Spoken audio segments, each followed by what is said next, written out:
About 3:15 this morning, I woke up and had an epiphany about Bitcoin and cryptocurrency, and boy, do I feel stupid. It's something that I've been talking about for a couple of years, but something hit me about it that I should have seen a long time ago.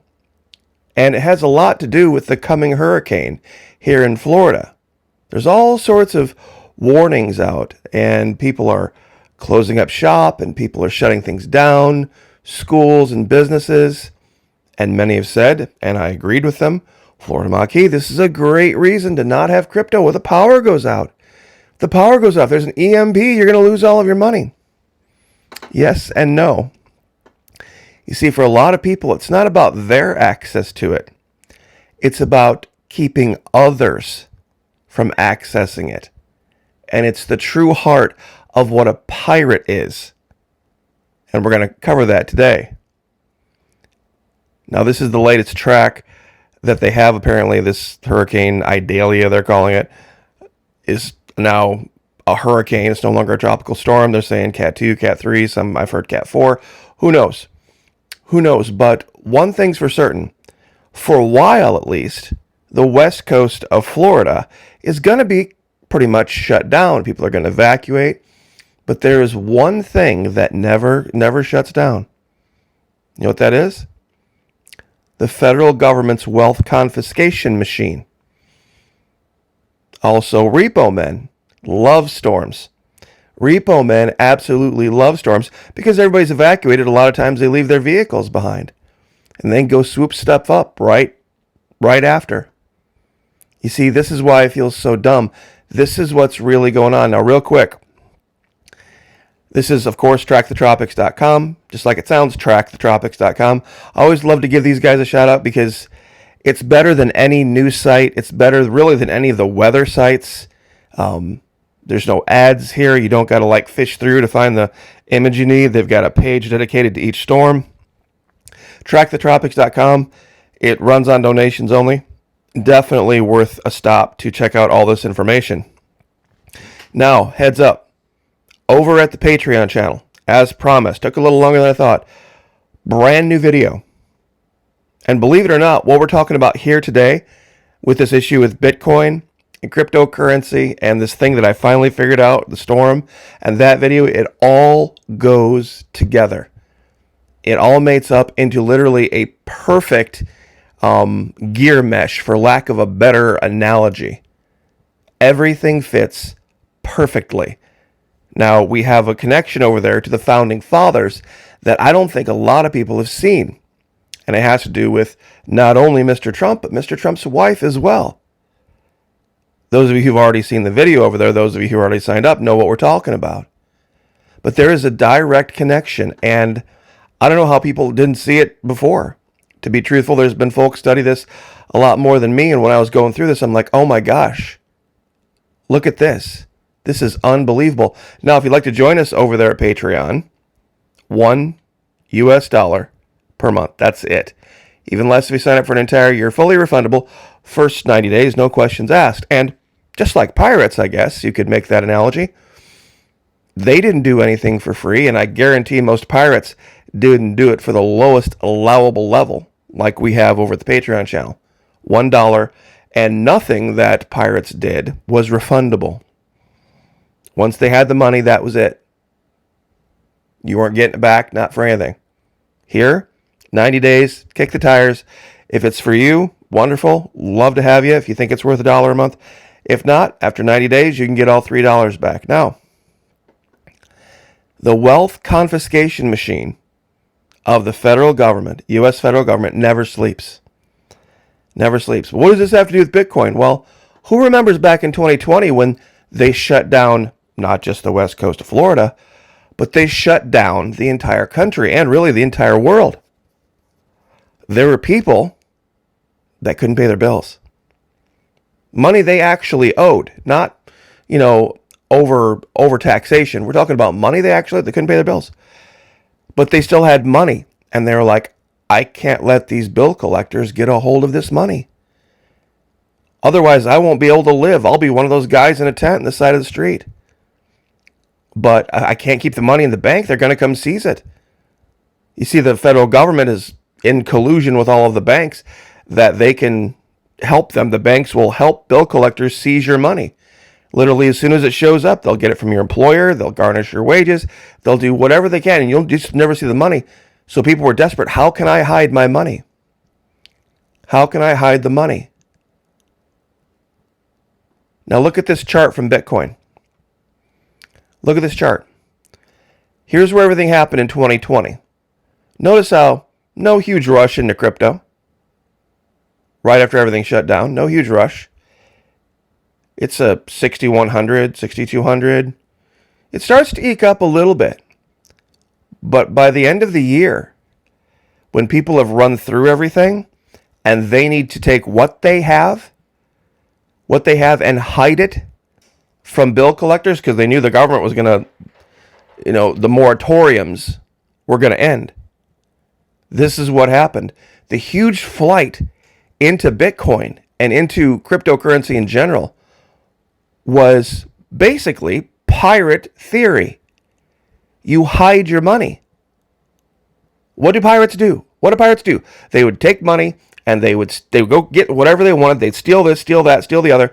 They'd go fence it, get whatever gold they could. They'd put it in a chest, and then they'd go find some deserted island that nobody knew about in the Caribbean, and then they would go make a little map so that they knew where it was, and they would bury it in a chest. This is exactly the 17th century version of cryptocurrency, so that nobody could get to it. And if anybody would come upon them when they were in their ship, I don't have any gold. I only have this little bit of gold. I'm so poor. Peter Drucker, the question that faces the strategic decision maker, is not what his organization, his pirate organization, should do tomorrow. It is what do we have to do today to be ready for an uncertain tomorrow? Can you ever think of a situation, 2020, or Life as a Pirate, where the situation was more uncertain? Nobody knew. Nobody knew what was going on day to day, 2020, 2021. It was literally the pirate life. It was exactly the pirate life. Now, the reason I suggested black sails, and I looked at this closer, guys, the reason this made it through the censors, this character here, far left, Eleanor, she was the fence in the series. What does that mean? Well, the pirates go out and they go raid ships and steal ships, and they get all sorts of things that aren't currency. They get lumber, and they get cattle, and they get food items, all that. They want gold. They want money. So they bring it back to her, and she gives them a very, very, very discounted rate for it. Way less than what it's worth. But they take it because it's gold. And then she goes and then she finds a way to get it back on the real market, and then she actually gets the real price for it, and that's how she makes her money. Now, right next door, very curiously, there's this person named Max, and she runs the local brothel. She's the money launderer. All the money that comes in that is gold that can be traced back to England or Spain gets converted into diamonds and rubies and black pearls and all sorts of other things that can't be traced. And I don't think it's any kind of a coincidence in the series that the fence had an intimate relation with the chief pirate, the big breadwinner, and also the money launderer. Real quick question. Show of hands. How many of you could take a bit of a haircut on your hourly rate or whatever you make your salary at work if it was tax-free?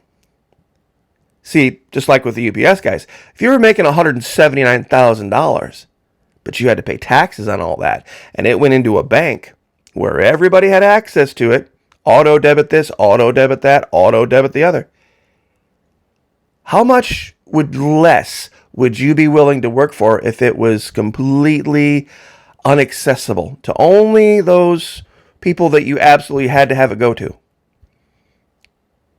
Meaning no credit card companies, no other arrangements that you've made, and you didn't have to pay the government. See, business loves that. Business be like, you mean I can pay you 30% less? I can pay you, if I pay you in crypto, I can pay you 30% less? Well, of course, because this is what the crypto guys want. Yes, pay me X amount in crypto now.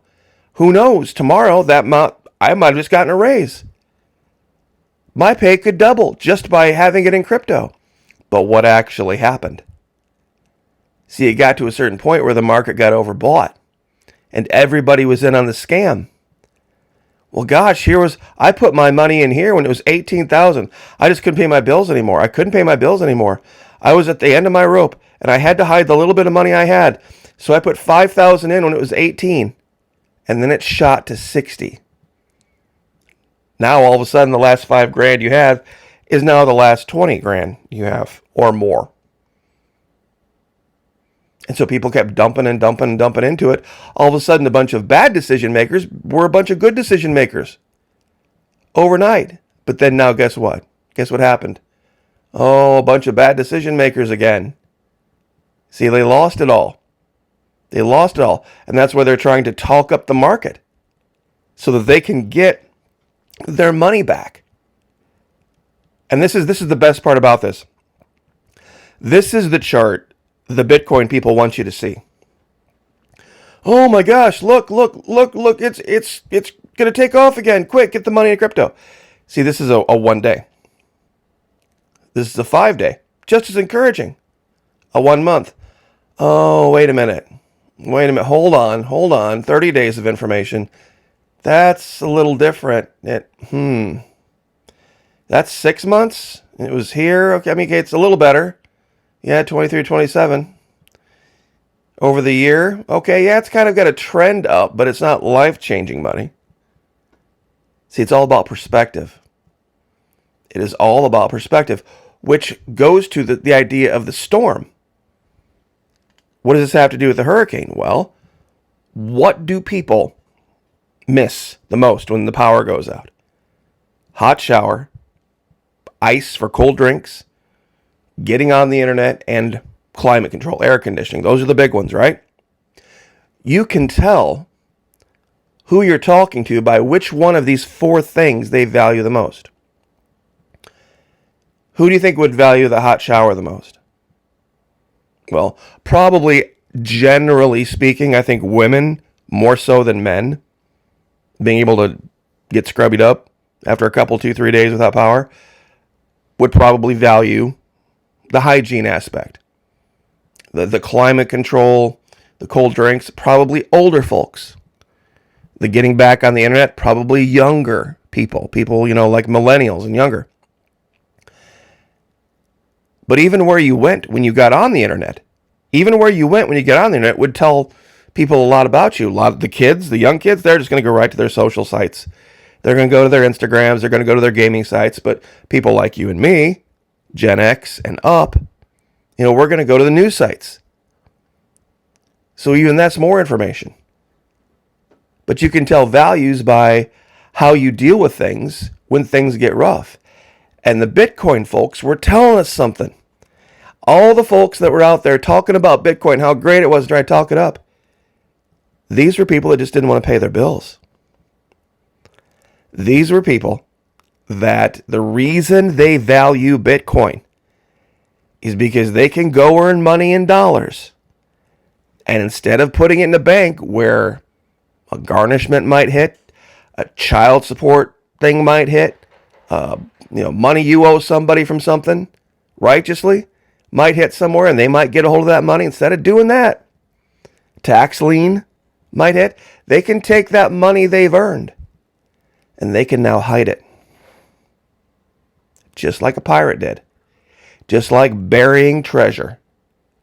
That's all this, and that's why I feel so stupid. Because I didn't take the pirate analogy far enough.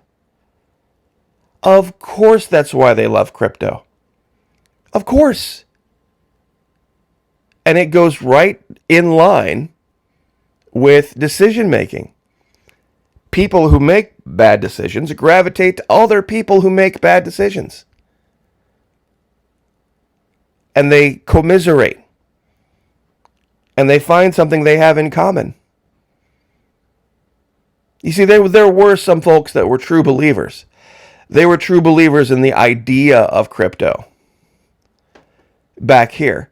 But they could never get it take off. They could never get it to really pop. I mean, yeah, back here there was a little bit of an increase, but then it went back down. It was, like I said, 5,100 as of 2020. The growth just wasn't what people thought it would be over those decades. But then a real reason for its existence, to hide money from bill collectors. See, you can't really hide a car from a repo guy. I mean, you can try. It used to be a lot easier before they had all this tracking stuff on it now. But now it's virtually impossible. Virtually impossible. They got all sorts of sophisticated computer stuff. They'll know exactly where it is every minute, every hour of the day. But crypto, you can hide. And you can work off the books. You can hide assets and you can work off the books. And yeah, that's great for avoiding the government, but it's also great for avoiding all sorts of obligations. And it truly is the pirate life. So, this whole storm proves this. It really does, because for a while, everybody, you see, nobody's going to go pull all their money out of the bank because the storm's coming. Nobody's going to go pull all their money out of the bank because of that. Why? Because they know in a few days, if the power goes out, it'll come back on, and, over a few days, they're fine. But back in 2020, that wasn't the case. There were people that lost their jobs, and they didn't know if they were ever going to come back. 1 month became 2 months, 2 months became 6 months, and people started burning through all their assets. And there were, like I said, there were moratoriums on evictions and moratoriums on repos and all that stuff, and people don't want to go through that again. And that's the story of crypto. That's it. That is what drove it up. If there was ever a reason to hide assets, that was it. And it's the reason nobody's trying to hide assets now, because everything's going to be shut off. So, and that's why a lot of repo guys are going to swoop in, and they're going to get a whole bunch of cars. Because people aren't paying attention. Now, they're not supposed to do that, but they're gonna. It's just kind of the way of things, so I will leave it there. But God bless all of you. Thank you so much for being here. Very, very much appreciate it. Those of you in the path of storm, stay safe. Do what you're supposed to do. If they say get out of the way, get out of the way. Be a good decision maker. Any decision. And I'll leave with this because I think it's an important analogy to make. What is good and what is bad, what is right and what is wrong, is situational. People talk about morality being hard and fast. Let's say you were captured by pirates.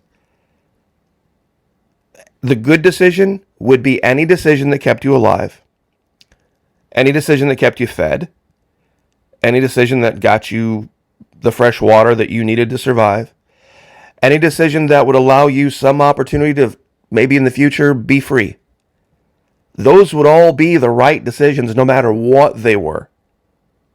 The wrong decision, any decision that ends your life.